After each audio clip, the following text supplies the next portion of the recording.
Chapter 7. Eugene Debs and Socialism. Throughout the later 1800s and early 1900s, reformers continued to work to improve the lives of people all across the United States, from farmers to immigrants. One of the people that fought for change was Eugene Debs. Eugene Debs rose to lead the Socialist Party in the United States. He ran for president in 5 elections.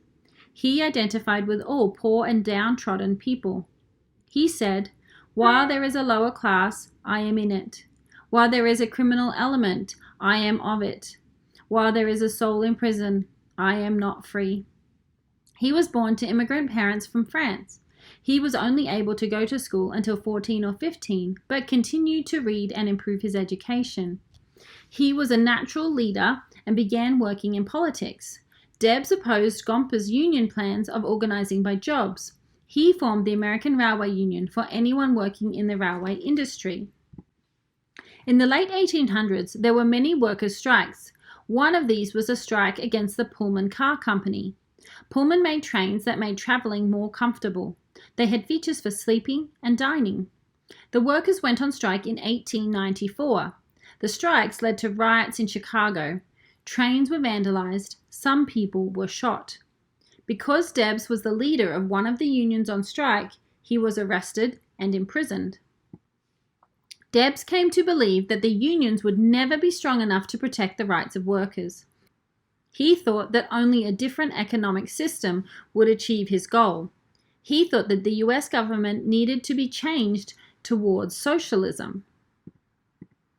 In 1905, Debs helped form the Industrial Workers of the World, the IWW. Members were called Wobblies. Some members were in favor of violent acts to achieve their goals. Debs disapproved of these violent tactics and soon left the organization. The ideas about socialism were very strong in the early 1900s. Many immigrants were disappointed in what they found in America. Many lived in poverty. These people found that they could trust Debs as a political candidate. Debs ran for president several times. His first campaign was in 1900. In the election in 1912, he got 6% of the vote for president. Ideas about reform were spreading to other candidates. The U.S. entered World War I in 1917. At this time, Congress passed the Espionage Act, forbidding people to speak out against the war. This did not silence Eugene Debs. In 1918, he delivered the Canton speech. He spoke about many issues he talked about previously and how capitalism was one of the causes of war.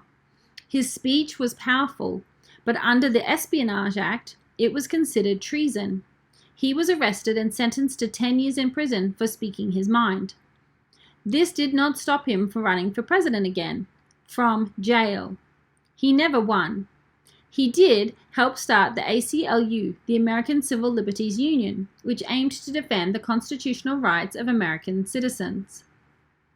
The lives of social reformers were all intertwined. Reformers were able to accomplish so much in improving the lives of everyday people, in part because they pulled together on so many issues. They proved that a group of individuals working together can do more than any one person can do alone.